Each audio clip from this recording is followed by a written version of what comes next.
Welcome everybody to this brief video review on Nigeria in preparation for the AP Comparative Government and Politics exam. So let us begin. First of all, the pictures on the right, we have a map of Nigeria, which shows you the capital is in the central part of the country, Abuja. This was changed, I believe, in 1999, but I could be off on the year. The capital used to be Lagos, but now it's obviously more centrally located. The worst tragedy of recent Nigerian history is when the girls in the private boarding school, were kidnapped by Boko Haram, and that's a little picture there of people asking for support. And then up top are the two most recent presidents of Nigeria. On the left is Muhammadu Buhari, and he's the current president. And on the right is Goodluck Jonathan, who was defeated in 2015, which was the first peaceful transfer of power in Nigerian history. Remember, Nigeria has dealt with numerous decades of military rule and coups d'etats. So here's the structure of the government. First of all, Nigeria is a federal system of government, which means that they do have a central government, and there are also locally elected state governments. The president, Muhammadu Buhari, is elected to a 4-year term. He is the commander of the armed forces. He can veto laws, and he does appoint a cabinet, which is all similar to us, since it's what we have here in the United States. What is different is that in order to win, the president must receive a majority of the total vote and also must get at least 25% of the vote in 2/3 of the states. This is probably due to the fact that the northern part of the country is dominated by Muslims and the southern part of the country is dominated by Christians.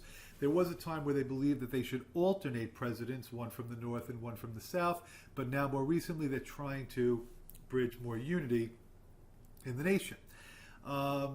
And let's also say that there are 36 state governments there, but unfortunately the revenue, which is largely from oil, I believe 80% of the wealth in Nigeria is derived from oil, that all goes to the federal government. So the states have a difficult time bringing in revenue. All right, now we go to the legislature. And there is a bicameral legislature, just like us, the House and the Senate. Where it differs is that they have 3 senators for each state, which is 36 states, a total of 108, but the number is actually 109 because they give 1 senator from the capital of Abuja. And then the House has 360 members. All of these people are elected by plurality. That means whoever gets the most votes. It does not need to be a majority, which would be over 50%.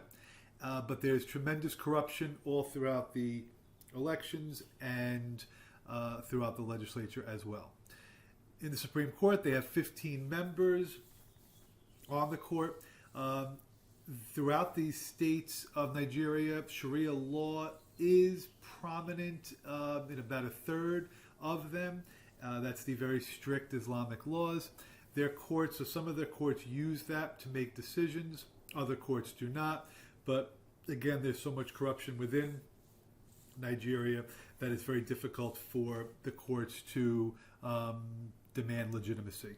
As far as political parties, Nigeria has over 400, I should have changed that, sorry about that, over 400 different ethnic groups. It's very difficult for them to unite. I'm so glad my handwriting is neat.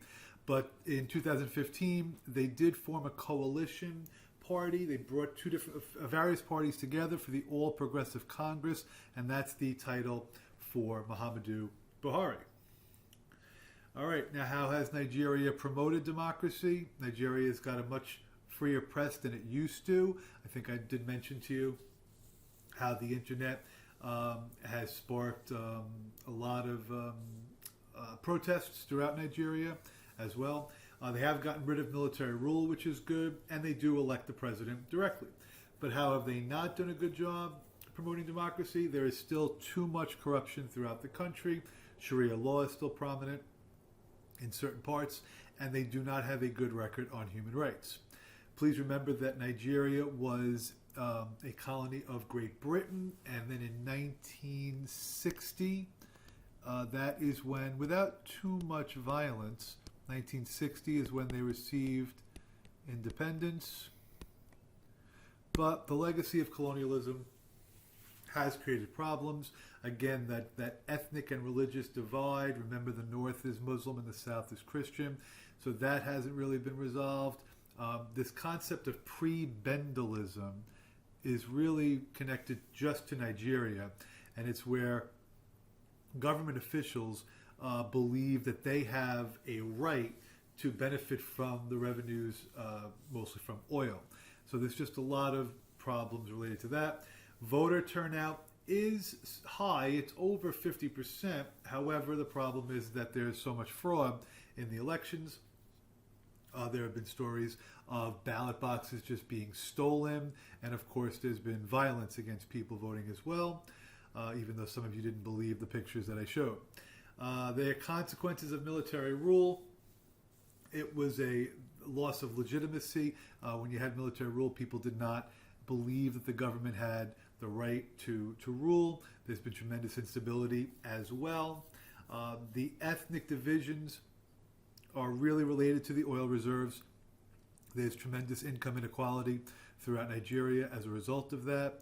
And the military is not, it's been a major political force throughout Nigeria's history, but not as much recently. And then just a few more things here. Please remember that most of the power is in the central part, in the national government. So there's just a lot of, there's a tremendous impact of this patron-client system where you really need to have a connection in the government if you want to get a good job. And there is a high level of bureaucracy throughout Nigeria. They do have their political elites like every other country. They are very well educated, and they have tremendous experience in both local and national politics. But if you have a connection with the military, that would have been helpful. Remember, as I said before, there are over 400 ethnic groups. I hate when I make typos here. The cleavages throughout Nigeria are the Muslim Christian cleavage. That's a breaking point. There's a separation north versus south, and it really has made it very, very difficult for Nigeria to unite, and oil being the key problem that they all want control of. There are hundreds of languages spoken all throughout Nigeria, but they do speak English as well. But without everybody speaking English, it makes it difficult for the media to have a tremendous impact on the development of the country.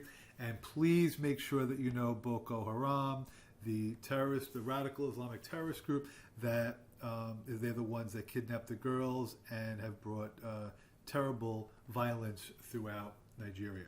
So tried to keep it brief. Hopefully that will make a difference, and I will do the next 5 videos as well. Take care.